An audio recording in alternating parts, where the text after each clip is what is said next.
Hey guys, let's get more news about Warriors, but first, don't forget to subscribe and leave your like. Kerr, Warriors starting 5, identity to emerge from competition. Golden State Warriors coach Steve Kerr has a very open-ended question he is hoping to answer throughout training camp: who is going to be in his starting lineup? There is an obvious opening at the shooting guard position, a job formerly occupied by Klay Thompson. But there are other opportunities as well. Kerr said that all but Stephen Curry's starting job is up for grabs. There is competition across the board, Kerr said Tuesday following the Warriors' first session at BYU Hawaii's campus. It's not as simple as, who is going to be the 2? It's got to be, who is going to be the 5? Who's the 4? We know that Steph is the 1. But what's the combination? Searching for lineup combinations was a season-long struggle for Kerr and the Warriors in 2023-24. Golden State used 27 different starting lineups, and none for more than a handful of games in a row. Part of it was dependent on who was available, but more so because the group was not cohesive. With the revolving starting group, the bench unit also struggled to find cohesion. Kerr said all of that will be part of the conversation at camp. The starting lineup is going to have to be dependent, not only on the first 5 fitting, but the second fitting as well, Kerr said. We've got a lot of work to do to figure out lineups. All the guys can do is compete, play their ass off. At the center position, the battle will be between veteran Kevin Looney and Tracy Jackson-Davis. In the front court, Draymond Green will likely retain his starting job, but Kerr sees newcomer Kyle Anderson as an option for a small ball 5. Jonathan Kuminga and Andrew Wiggins, who struggled to share the court last season, will compete for another front-court spot. In the backcourt, there will be a competition between Brandon Podziemski, DeAnthony Melton and Buddy Hield. All present different skill sets and attributes. We have a defensive-minded guy like Melton.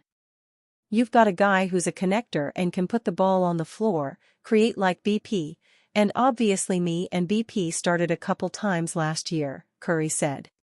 You've got Buddy who can shoot, who spaces the floor and is a veteran. We've got a lot of options. Curry, like his coach, noted it's not just about who pairs nicely next to him in the backcourt, but who would complement the other starters as well, and also beef up the second unit.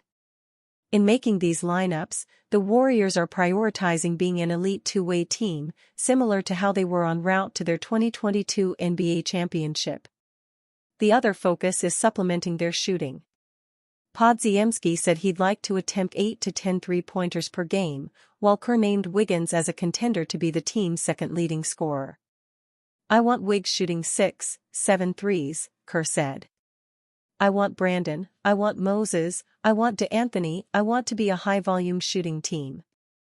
I think that's important to us. The big shift is Klay is not here. So we were 4th in the league in three-point attempts last year, but Klay probably shot 8 to 10 of them, so we're going to have to fill that void. That will come from multiple people. Even Looney and Anderson have been working on their shot. As Kerr and his staff search for their combinations and an identity, they do so through a different lens than last season. This feels like a new beginning for us, whereas last year felt like an extension of who we already were, Kerr said. It gives us a chance to reinvent ourselves a little bit. He continued, it's easier when you know you're starting 5 and you know your first 4 guys off of the bench. Way easier as a coach knowing that. But we don't have that. So let's turn that into a positive and turn it into competition. Let's establish our identity out of that competition.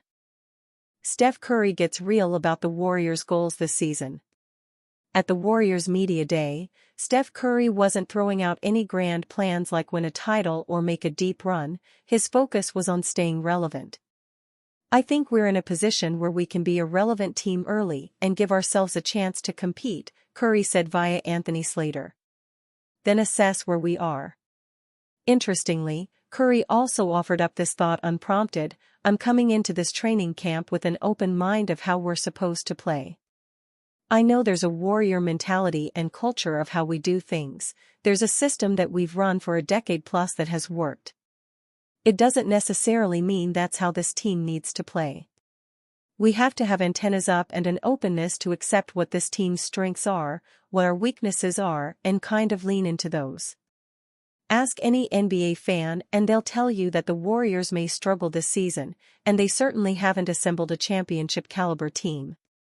But that was the same narrative around the team in 2022, and look what happened there. This time, Golden State are without one of their key veterans in Klay Thompson, but Curry has confidence in new additions Buddy Hield, Kyle Anderson, and DeAnthony Melton. "All three guys we brought in all are veterans," Curry said. "Established veterans that know how to play the game. Good pieces that you need to be a championship-type team." Does that mean we're there? I don't know. As per, Curry also stuck to his Warrior for Life spiel, but used the word relevant once more. "It always has been and still is a goal of mine to be a Warrior for life, to stay competitive throughout that process," Curry said. "I'm very confident in the fact of being here and being a relevant winning team is possible. Until I'm proven otherwise, that's the way I'm moving forward." Warriors' Jonathan Kuminga downplays contract extension talks. As the Golden State Warriors get ready for the start of training camp, one of the biggest questions surrounding the team is whether or not Jonathan Kuminga will get an extension done with the team by the October 21 deadline, and he was very relaxed about that when speaking on the situation. "Hopefully," Jonathan Kuminga said, via Anthony Slater of The Athletic. "Only God knows. I don't know what's gonna happen, but it would be good, but that's not my concern like I said. I'm just happy to be here. Happy to start a new season, 4th year. And things will let itself handle it. So I would love to. I'm not really concerned about it. If I get it, if I don't, it's cool. I'm still gonna be me. And just go out there and perform. That's not a problem." Jonathan Kuminga said hopefully an extension with the Warriors gets done prior to the October 21 deadline, but "I'm not really concerned about it. If I get it, if I don't, it's cool." Both Kuminga and Moses Moody have been in contract extension talks this offseason, as they are both eligible. Both players have a deadline of October 21.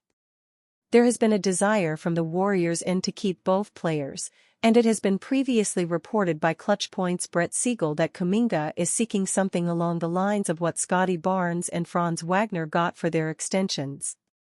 Kuminga is one of the most important players when it comes to the Warriors staying competitive as their championship core, without Klay Thompson now, gets older. The Warriors took a swing on upside with Kuminga with the number 7 pick in the 2021 NBA draft. He has shown tremendous growth throughout the first few years of his career, and he is now one of the most important players on the Warriors roster, likely behind Stephen Curry and Draymond Green. He surpassed Thompson, who departed this offseason. Given Green's play style, Kuminga is arguably the second-best scorer on the roster. This is the final year of Kuminga's rookie contract, so there will be a conclusion reached soon, regardless of which way it goes. At the very least, when the October 21 deadline comes, if Kuminga does not have a new contract, he will play out the season on his expiring rookie contract. Given Kuminga's growth and development, it would seem like a wise idea to lock him in for the long term. It will be interesting to see how negotiations progress over the next few weeks, and if a solution is found between the two sides. And you, fan? What do you think of the situation of Jonathan Kuminga? Leave your opinion in the comments.